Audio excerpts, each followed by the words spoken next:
दोस्तों तो आइए आलोका एजुकेशन चैनल पर आप सब लोगों का स्वागत है। दोस्तों आज आप लोगों के सामने कुछ महत्वपूर्ण प्रश्नों को लेकर आया हूं जो परीक्षा की दृष्टि से अति महत्वपूर्ण है। तो ध्यान दीजिए, पहला क्वेश्चन आप लोगों के सामने है।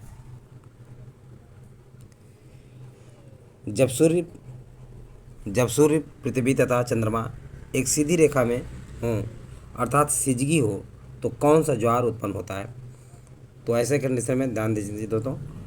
विकल्प ए है दैनिक ज्वार भाटा, विकल्प बी है बृहद ज्वार भाटा, विकल्प सी है लघु ज्वार भाटा और विकल्प डी है इनमें से कोई नहीं।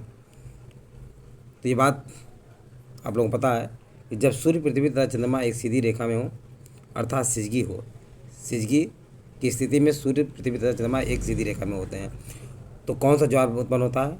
तो ऐसे कंडीशन में दोस्तों जो है बृहद ज्वार भाटा उत्पन्न होता है। क्या होता है? विकल्प बी इसका उचित आंसर है। और दैनिक ज्वार भाटा के बारे में देखते हैं। एक स्थान पर एक दिन में एक ज्वार और एक भाटा को आता है, यानी एक स्थान पर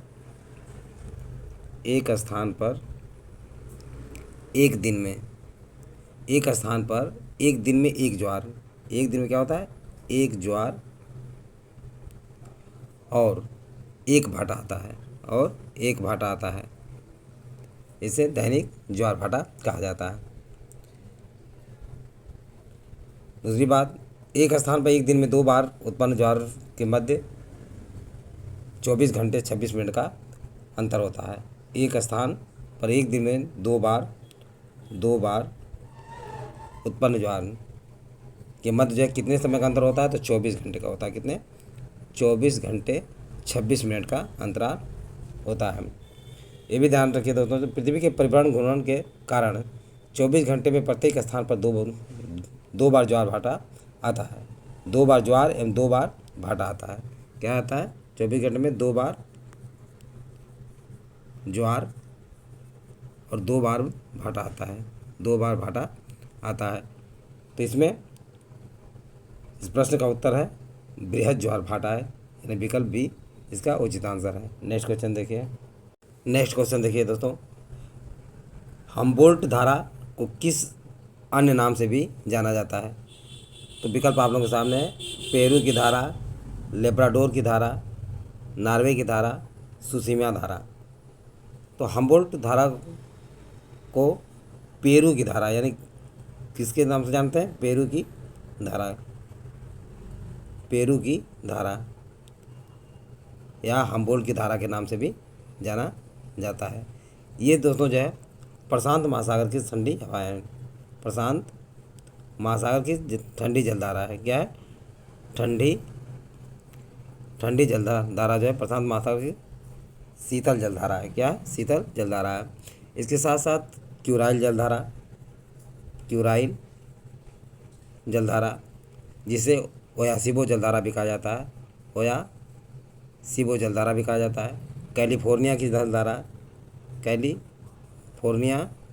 जलधारा हम्बोल्ट धारा हो गया। अंटार्कटिका प्रवाह और ओखाटोस्क धारा, ये सभी धाराएं जो है शीतल जलधाराएं हैं। क्या है? प्रशांत महासागर की शीतल जलधाराएं हैं। उसी में हम्बोल्ट अथवा पेरुवियन की धारा भी क्या है? प्रशांत महासागर की शीतल जलधारा है। नेक्स्ट देखिए, लेब्राडोर की धारा ध्यान रखिए दोस्तों। लेब्राडोर की धारा क्या है? ये अटलांटिक महासागर की शीतल जलधारा है। क्या? ठंडी जलधारा है। लेब्राडोर किसकी जलधारा है? तो अटलांटिक महासागर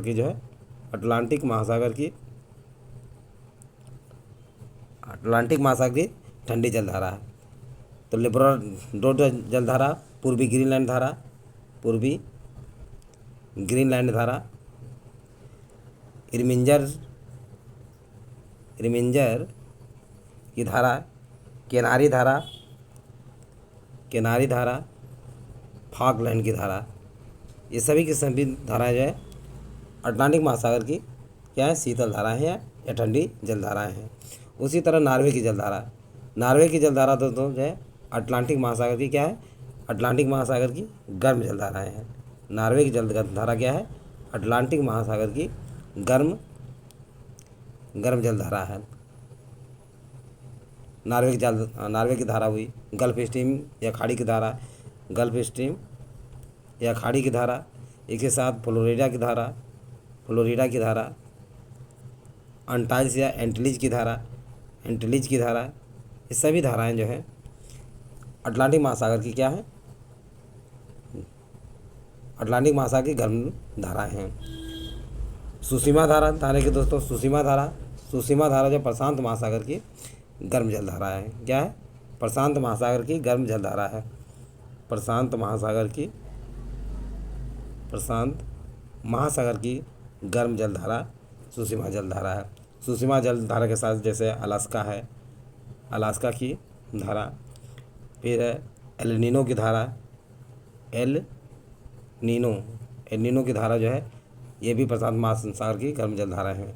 पूर्वी ऑस्ट्रेलिया धारा भी क्या है, प्रशांत महासागर की गर्म जल धारा है। तो ये सारी बातें आप लोग समझ में आ गया। और नेक्स्ट क्वेश्चन देखिए, ध्यान दीजिए दोस्तों। नेक्स्ट क्वेश्चन है, कौन सी सीमा रेखा सोवियत रूस और फिनलैंड के मध्य सीमा का निर्धारण करती है? तो विकल्प आप लोगों के सामने है। ए हिंडनबर्ग रेखा, बी मैनरहिम रेखा, सी है मैगिनाट रेखा, और डी है दोस्तों 24वीं समांतर रेखा। तो आइए जानते हैं हिंडनबर्ग रेखा जो दोस्तों जो है प्रथम विश्व युद्ध के समय में निर्धारित जो है यह रेखा है। प्रथम विश्व युद्ध के समय इस रेखा का निर्धारण किया गया था। किसके भी, जर्मनी और एवं पोलैंड के मध्य। किसके? जर्मनी एवं पोलैंड के मध्य इस रेखा का निर्धारण किया गया था, पोलैंड के मध्य। तो ध्यान रखिए, जर्मनी और पोलैंड के मध्य हिंडनबर्ग रेखा का निर्धारण किया गया था। मैनरहिम रेखा दोस्तों जो सोवियत रूस और फिनलैंड के मध्य है। विकल्प बी इसका उचित आंसर है। मैनरहिम रेखा यह सोवियत रूस और फिनलैंड के मध्य सीमा का निर्धारण करता है। सोवियत रूस और फिनलैंड के मध्य जो है मैनरहिम रेखा निर्धारण करता है। मैगिनाट रेखा का संबंध जो है ये फ्रांस द्वारा खींची गई है। जर्मनी और फ्रांस के मध्य की सीमा रेखा है। किसके? जर्मनी और फ्रांस के मध्य जो है खींची गई रेखा है। ये सीमा का निर्धारण जर्मनी और फ्रांस के मध्य सीमा का निर्धारण करती हैं। और 24वीं समांतर रेखा की बात करें तो इसका निर्धारण जो है कच्छ के पास, कहाँ पे? कच्छ के पास जो है, ये ध्यान रखिए, कच्छ के पास, जिसे पाकिस्तान भारत पाक की सीमा रेखा मानता है। पाकिस्तान क्या करता है? भारत पाकिस्तान का सीमा रेखा मानता है, किंतु भारत इसे अस्वीकार करता है। पाकिस्तान इसे क्या करता है? भारत पाक की सीमा रेखा, यानी भारत और पाक की सीमा रेखा मानता है, पर भारत इसे क्या करता है? इस बात से इनकार करता है, अस्वीकार करता है। तो इस सभी बातें आप लोग समझ में आ गया। तो इसका आंसर जो है सोवियत रूस और फिनलैंड के मध्य जो है सीमा का निर्धारण करने वाली रेखा है मैनरहिम रेखा है, यानी विकल्प बी उचित आंसर है। नेक्स्ट, अराकू घाटी किस देश में स्थित है? नेपाल में, भारत में, रूस में, इटली में। तो ध्यान रखिए दोस्तों जो है अराकू घाटी जो है कहाँ पे स्थित है? अराकू घाटी भारत के आंध्र प्रदेश में स्थित है, यानी अराकू घाटी विकल्प बी भारत के आंध्र प्रदेश में स्थित है। आंध्र प्रदेश में स्थित है, भारत के आंध्र प्रदेश व तेलंगाना में स्थित है। और भी ध्यान दीजिए, यानी अराकू घाटी विकल्प बी इसका उचित आंसर है। नेपाल में दोस्तों ध्यान रखिए, नेपाल में कौन सी घाटी है? नेपाल में खुम्बू घाटी है। कौन सी? खुम्बू घाटी जो है नेपाल में स्थित है। रूस में गीजर घाटी है। कहाँ पे? रूस में गीजर घाटी है। गीजर घाटी जो है रूस में है, गीजर घाटी रूस में स्थित है। और इटली में ध्यान रखना है दोस्तों जो है इटली में लैटिन घाटी है। क्या है? इटली में लैटिन घाटी है। लैटिन घाटी इटली में स्थित है। तो लैटिन घाटी कहाँ पे? इटली में है। रूस में गीजर घाटी है, नेपाल में खम्बू घाटी है, और अराकू घाटी जो है भारत के आंध्र प्रदेश में स्थित है। तो ये सारी बातें आप लोग समझ में आ गया होगा। यदि वीडियो अच्छा लगा हो तो सब्सक्राइब और लाइक अवश्य करें तथा अपने सगे समझे दोस्तों को शेयर करना न भूलें। थैंक यू दोस्त, नेक्स्ट वीडियो में मिलेंगे।